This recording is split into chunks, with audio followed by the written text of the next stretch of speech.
거룩하신 우리 하나님 아버지, 이렇게 또 하나님의 한 주간을 또 열어주시고 우리로 하여금 하나님을 기억하게 하시고 하나님의 말씀을 상고하게 하시고 그 말씀에 또한 순종하고자 하는 마음이 있도록 도우심을 감사합니다. 우리 행복한 교회가 더 깨어나게 도와주시고 우리 성도들의 눈이 열리고 마음이 열려서 무엇을 해야 하며 무엇을 정말 기도하며 붙잡아야 될지를 알게 도와주시고 이 한날도 성령과 은혜로 충만할 수 있도록 역사하시고 인도하여 주시옵소서. 감사하고 예수님의 이름으로 기도합니다. 아멘. 하늘에 계신 우리 아버지여, 이름이 거룩히 여김을 받으시오며 나라 임하옵시며 뜻이 하늘에서 이룬 것 같이 땅에서도 이루어지이다.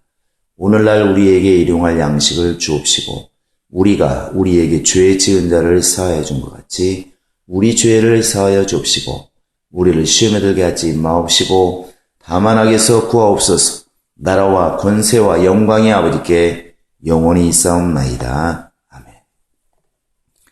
우리 하나님의 말씀은 야고보서 1장 1절을 보도록 하겠습니다. 야고보서 1장 1절입니다. 같이 읽겠습니다. 시작. 하나님과 주 예수 그리스도의 종 야고보는 흩어져 있는 12지파에게 문안하노라. 아멘. 하나님은 우리가 이렇게 온전하기를 원하십니다. 하나님이 우리에게 육체만 지어주신 것이 아니라 마음도 이렇게 영혼도 지어주셨는데 육체만 건강하기를 원하시는 것이 아니고 하나님이 불어넣으신 그의 영도 하나님의 생명으로 충만하기를 원하시고 또 반대로 영혼이 충만하고 잘 되었다고 해서 육체가 병들고 환경도 어렵고 한다는 것이 당연한 것이 아니라 영혼이 잘된 것 같지 못한 범사도 또 육체도 강건하기를 원하시는 것이 하나님의 뜻입니다. 그래서 예수님이 땅에 계실 때에 분명히 그가 피 흘려 죽으심으로 우리 영혼이 죄에서 구원받아 살게 된 것도 분명하지만 그는 다니시면서 병자들을 고치시고 또 약한 것들을 이렇게 고쳐 주었습니다. 하나님은 우리가 바로 온전하기를 원하시는 겁니다. 하나님이 우리를 이렇게 사람으로 지었을 때 사람다운 사람, 정말 사람으로서 온전히 갖춰진 그런 온전한 사람을 원하시는 것입니다. 각 사물이 또 모든 짐승과 식물이 지음에 합당하게 이렇게 쓰임받는 것처럼 우리 인간도 하나님께서 보실 때 하나님의 일에 적당하게 만들어졌기 때문에 그런 쓰임에 합당한 그런 존재로서의 온전함을 이렇게 갖추기를 원하는 겁니다.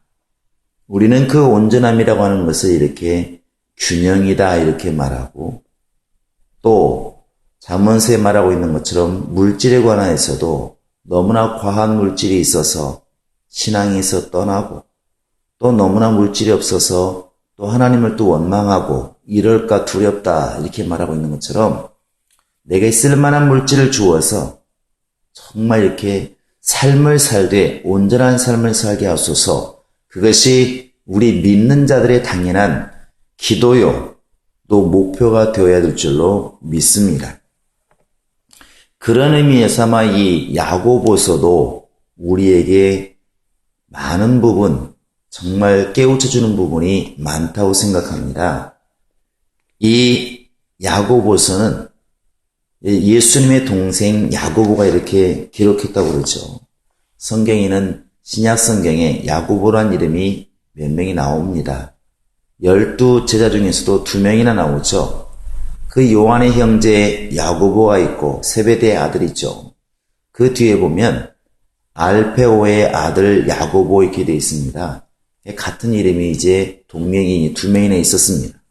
이 야고보서를 기록한 것은 그들이 아니고 사도행전 15장부터 이렇게 나오는 그 예루살렘 교회를 주장하고 회의를 주관하고 또 실제로 예루살렘 교회를 이렇게 맡았던, 감독했던 예수님의 동생 야고보가 기록했다고 이렇게 말합니다.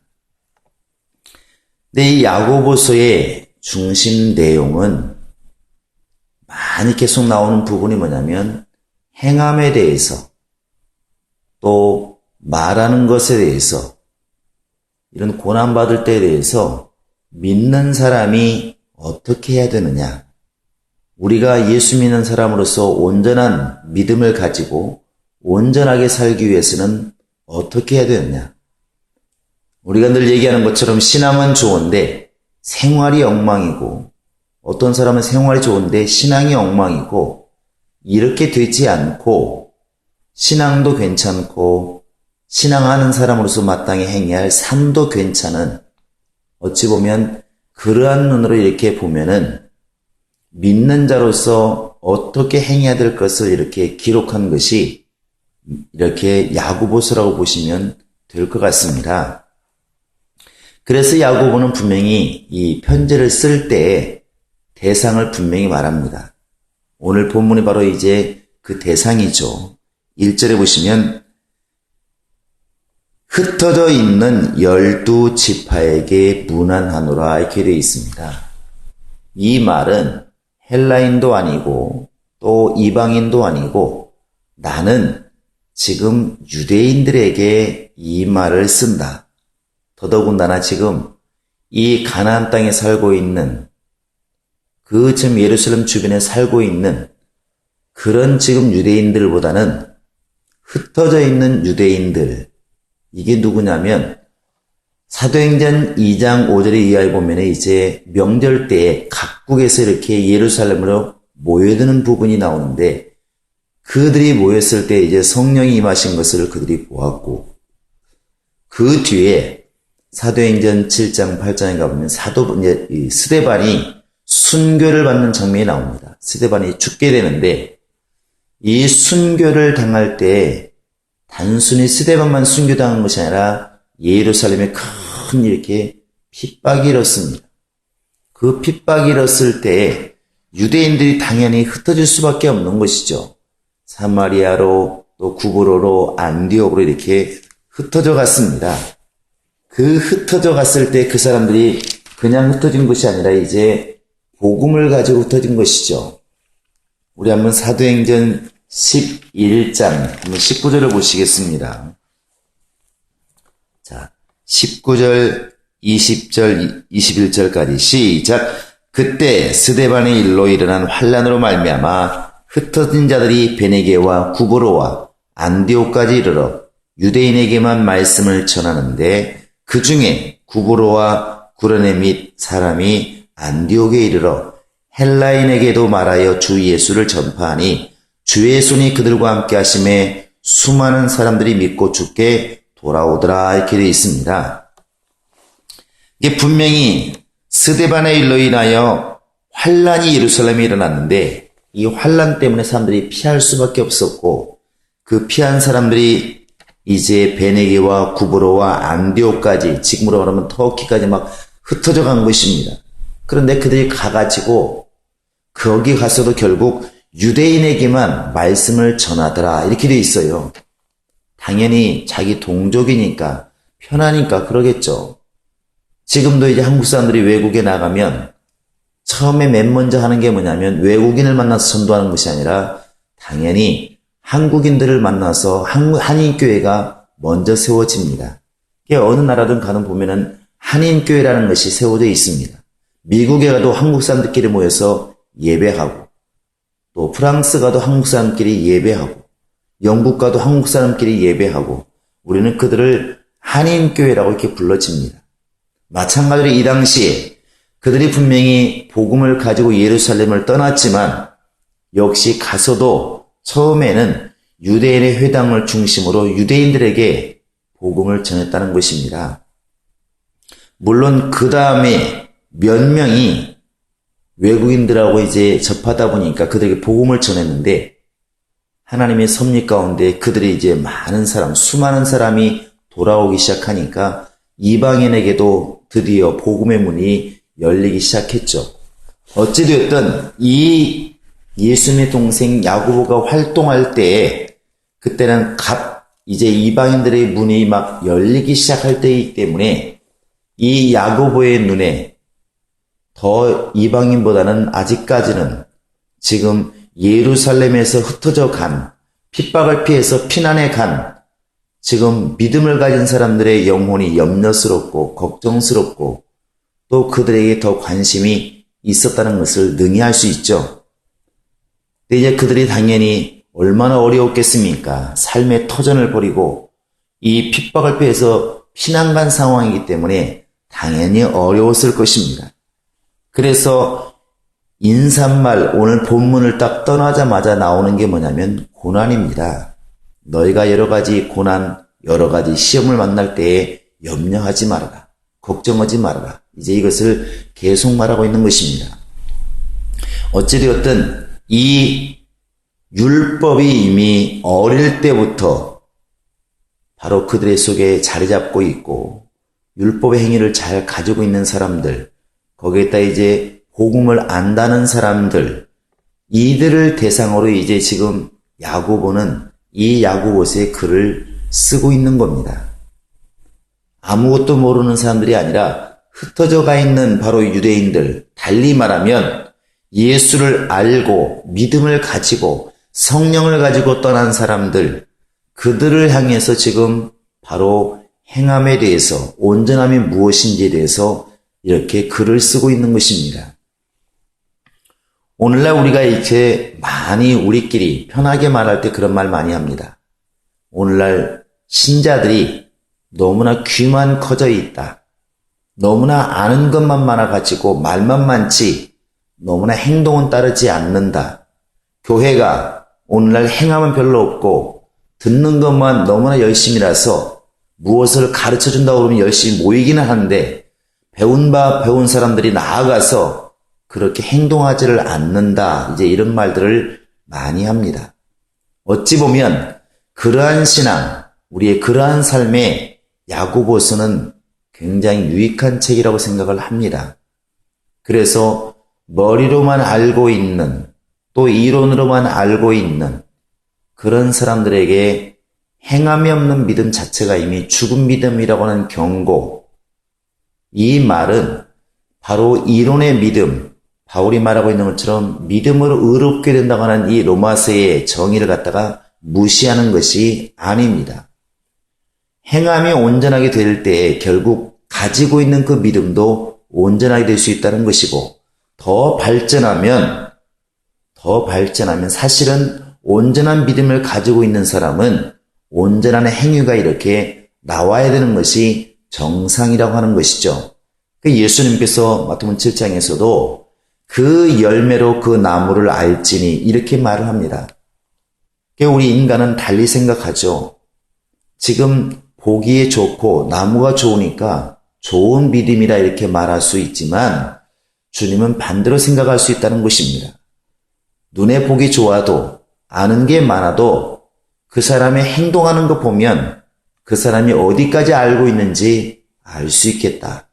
우리가 요한일서도 이렇게 훑어보았지만 우리가 하나님을 안다고 말하면서 형제를 사랑하지 않으면 그 사람은 하나님을 아는 게 아니다.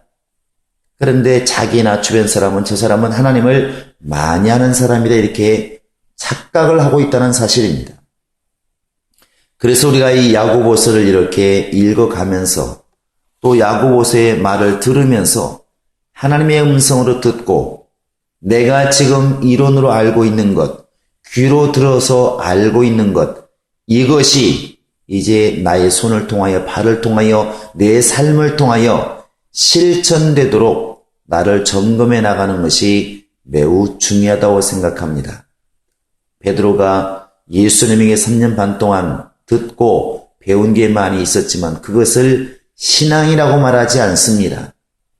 예수님께서 말씀하시기를 네가 나를 사랑한다면 나아가서 내 양을 치고 내 어린 양을 먹이고 내 양을 돌아보아라. 사실은 이 베드로가 그 뒤에 양들을 치고 양들을 돌아보지 않았더라면 베드로는 온전한 믿음을 가진 사람이 아닙니다. 바로 이제 이 야고보가 흩어져 있는 12지파, 곧 믿음을 가진 사람들에게 이 글을 쓴다 했을 때 결국 우리도 지금 오늘날 예수를 영접했고 믿음을 가지고 있고 성령을 받았다는 사람들이기 때문에 그러한 사람이 지금 얼마나 우리가 온전한 삶을 살고 있는지, 과연 얼마나 온전한 행위를 가지고 있는지, 당연히 믿음이 있으면 믿음의 행위가 나와야 될 텐데 그렇지 않는 부분들이 어디에 있는지를 돌아보는 시금석으로 이 말씀을 우리가 들어야 될 줄로 믿습니다. 어쨌든 이 예수님의 동생 야고보는 초창기에나마 예수가 귀신 쫓고할 때에 미쳤다고 사람들이 말할 때에 그 예수의 가족들이, 친척들이 예수를 잡으러 올 때 그런 기사를 보면 처음부터 믿었던 것은 아닌 것 같은데, 사도행전 1장에서 이제 마가다락방에서 열심히 기도할 때 보면 예수의 동생들과 아우들로 더불어 이런 말이 나와 있는 거 보면 분명히 어느 시점부터 이는 믿음을 가진 것이 분명합니다. 그가 아마 이렇게 믿음을 가지면서 또 지도자로 성장해 가면서 오늘날과 같은 이런 모습들을 보지 않았을까 생각을 합니다.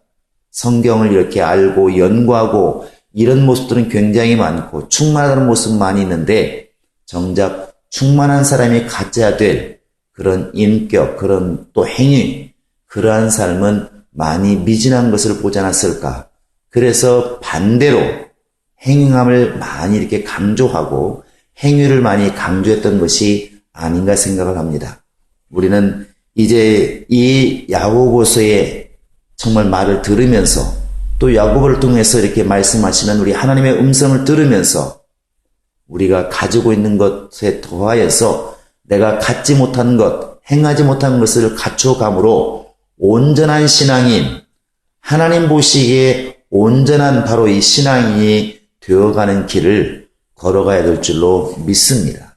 오늘 우리가 이 아침에 기도할 때도 내게 편협된 부분이 없는지, 또 내가 가지고 있는 부분만 크게 생각해서 나는 잘하고 다른 사람 못한다고 하는 이런 또 편견을 가지고 있지 않는지 돌아보면서 내가 이론이 밝으면 행함이 많아지게 도와주시고, 나는 행함이 있는데 아는 것이 없다고 한다면 정말 아는 것에 하나님께서 길을 열어서 아는 것이 많아지게 도와주시고, 어찌되었든 영혼과 육체가 균형을 이루어야 되는 것처럼, 밤과 낮이 이렇게 균형을 이루는 것처럼 우리의 신앙생활이 신앙과 생활이 조화를 이루는 온전한 신앙이 되도록 기도해야 될 줄로 믿습니다.